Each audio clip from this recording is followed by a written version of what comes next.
Well, because I think our mind is going to hide anything from us that it thinks is going to be a bit uncomfortable, I would err on the side of pushing ourselves because it's so easy to gravitate towards comfort. Now, I happen to be a bit of a unique case. My psychiatrist called me counterphobic, and I didn't know what that was. But as soon as he said the word, I'm like, oh yeah, if I'm afraid of it, I lean into it. I go and do Oh, it wow. because I'm afraid. So for example, paragliding, I'm afraid of heights. You know, being 3,000 feet above the ground, hanging from a piece of canvas is very, very scary to me. So I wanted to lean into it. I was afraid of abandonment, and I still am. So I would explore open relationships, and I date a woman who's dating someone else. Now, for most of us, I think we need to go more in that direction because we're creatures of comfort. So here's a great exercise. Write at the top of a piece of paper, what would I do if I was fearless? What would it look like? And you can have one page for business and write down, if you're totally fearless, what would you do? Who would you speak to? Who would you make a request of? Who would you set a boundary with? Like, write it all down. And then on another page, in my personal life, with my kids, what would I say if I was fearless? With my friends, my partner, in my dating life. So the first step is awareness. Now, your question is a great one. How do we know where to draw the line and when we should do it? Well, I found out by going too far. That's how I found out. I found out because I stopped sleeping. I would get 20 minutes of sleep in an entire night.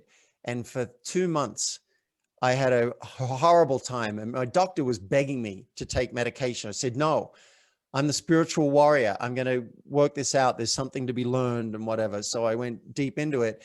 What I discovered later on was I was going too far beyond my edge, because I was dating a woman who I wanted to marry. She said, we're going to get married, but she also had another partner, and everything was transparent. Everyone knew about everything. So it was above board, but I didn't know that my subconscious was kicking up. My subconscious was saying not safe, because I had I lost my little sister when I was very young. So I have some abandonment trauma. So now I know that. Now I know if I'm dating someone and she wants to date other people, that's not good for my nervous system. That's too much. So I've actually broken up with amazing women because they didn't want monogamy. And I'm like, hey, I just know myself now. If you find that you are losing sleep and you're constantly stressed, then and you feel like you are really going for it, you're asking Richard Branson to write the foreword to your book, you're calling up 10 prospects a day to see if they want to work with you, if you really pushing yourself and practicing deliberate discomfort, and you find that your body is not reacting well, then you might want to dial it back. And I never had permission to do that. And one friend said to me once, we're not ready for everything in every moment.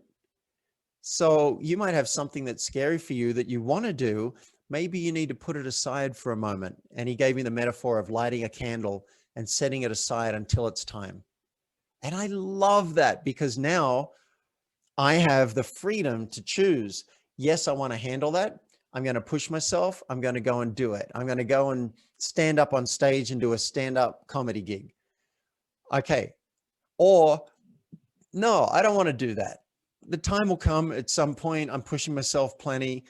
But the main thing is start with awareness, and then you can work out, is this something, do I need a little bit more push in my life, which I find most people are by default, or am I pushing so much right now, I need nurturing.